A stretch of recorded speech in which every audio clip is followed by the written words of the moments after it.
Good morning, everyone. Welcome to another episode of Tuesday Tune. My name's Steve. I run Vorsprung suspension up here in Whistler, and this episode is going to be split into two parts.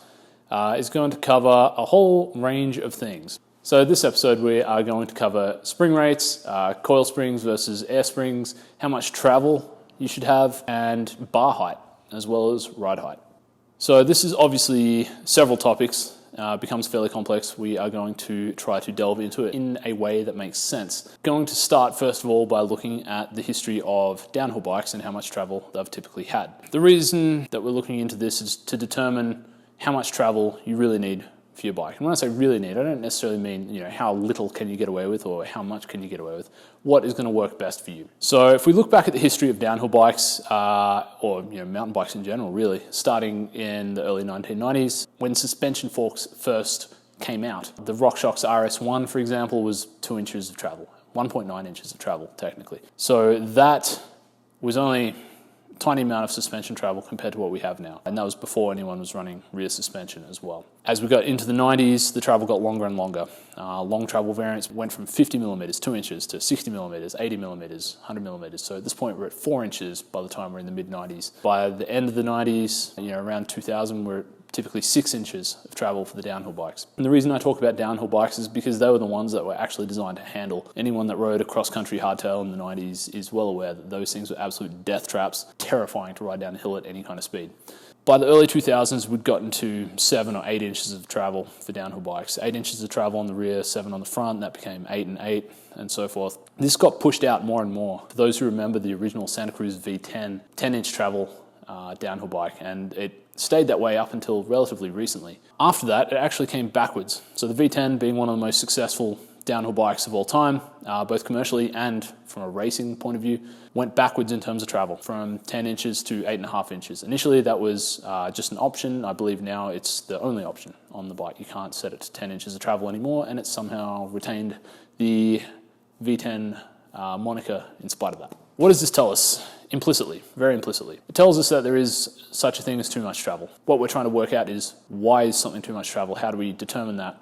What gives it away? What tells us when we have too little travel is usually fairly obvious. What tells us when we have too much is less obvious. So we're going to dig into that a little bit and hopefully help you understand some things about spring rate, amount of travel that your bike has, amount of travel that you need, and how to get the most out of that. So if you've watched some of our other videos, you may have heard me talk about the maximum force that a rider can withstand. So there is a maximum necessary force that the suspension would ever have to generate, because beyond that point, the rider physically cannot hold themselves up anymore. You can generate all the spring force in the world. You can have a very stiff spring that you can compress to some insane amount of force that would lift a ship, but a rider can't physically hold themselves up. The rider begins to deform themselves, they crumple. So what we saw in the 90s and the early 2000s with downhill bikes in particular, and this is still relevant to enduro bikes and trail bikes that most of us are riding around today. What we saw was that as travel increased, if this spring force curve here, the blue lines, would go from something that is quite steep out to something that is much softer. What we saw as things went to extremes and we went to bikes that had more travel than we really needed was that this curve got flatter and flatter and flatter, to the point where we'd end up using so much travel for sag and for any given change in force that we need. Like this rise over run got too flat. And that meant that every time you tried to push into the bike to generate a certain amount of force, you needed to push through so much travel that it would slow down the response immensely.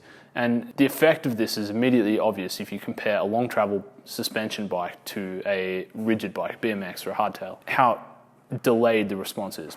As we take this to extremes, we go out to infinite amounts of travel, you eventually get down to a spring rate that gets closer and closer to zero. And so more and more constant force.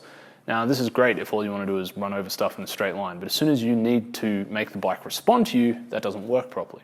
What we have typically done in the past with bikes is look at the amount of travel that you have and then work out what spring rate that you need. And that has often been done by using sag. So sag shows us how much of the available travel your body weight takes up. And so we see here, this is around about a third of what I've called the human limit. So the maximum force that the body can withstand before there's no point generating any more spring force because the rider is crumpling. Ideally, this limit force is about at your bottom out force. So that way you have all the available travel, you can use all the available travel. Typically, it will be some function, some multiple of your body weight. Reason being that most people can support X number of times their own body weight under riding conditions. As we've discussed in the past, this is why sag is quite useful to tell you how stiff your spring rate is in proportion to your body weight. You know, if you have 25% sag on a completely linear spring rate, for example, it would take 4 times your body weight, and a vertical acceleration of 4 times your body weight to bottom the suspension. Only looking at the spring force, obviously. If you are running 33% sag, it takes only 3 times your body weight. And so that is, you know, the relevance of sag and why it's proportional, why we can take one big heavy guy on one bike and still get something meaningful by taking his sag percentage and giving it to someone else. Anyway, that's another story that's been covered. Any bike that you ride for a given amount of rider strength and level of aggression will require a similar amount of force at bottom out. It needs to be able to resist how much force you as a human can put through it. And so that is why we've drawn these curves intersecting this human limit line at different amounts of travel. So 100 mil and 200 mil, just as arbitrary amounts of travel to pick. Now, typically we take the amount of travel that our bike has and then we work out what spring rate is necessary to give us a certain amount of sag, give us a certain multiple between sag and the human limit. So, you know, let's say 33% sag is an easy figure to work with. This is 1/3 of that. At 100 mil travel, that means we need this spring rate. At 200 mil travel, means we need this spring rate. At somewhere out in 400 mil travel, we need this spring rate. When the spring rates get too soft, the bike stops responding. It moves too much through its travel in corners when you're pumping, whatever it may be. Pedaling, trying to lurch up things. And especially for bikes that are pedaling oriented, when you have to climb them, that becomes quite a hindrance. We're all fairly well aware of this kind of implicitly from the fact that bikes that are meant to be better at climbing tend to have less travel than bikes that are purely meant for descending. Now, the interesting thing about these two curves, if we look at them, is that the area under this curve, the integral essentially of this curve, encompassed within this triangle here, is half of the area under this curve. And that represents the amount of energy that the spring can absorb.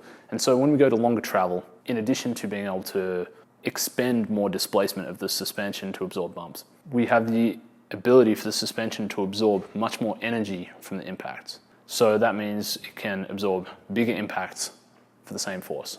And that much should be self-evident. But where I want to go with this is that for a long time, when we were consistently increasing travel, going to longer travel bikes, all we really had the capacity to do was look at how much travel the bike has and then work out what spring rate we need. Now, however, we've gotten to the point where some bikes have more travel than we need.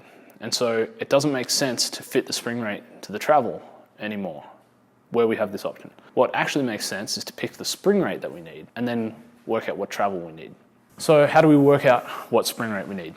We need to know what we find tolerable in terms of bump absorption. As a general rule, softer springs are better. Longer travel is better there. We're fairly well aware of that. We need to work out what we need in terms of response. We need to work out what we can tolerate in terms of changes in geometry, things like fork dive, the bike sagging backwards when we're climbing, that sort of thing. Now, most frames these days don't have adjustable travel, which is a good thing.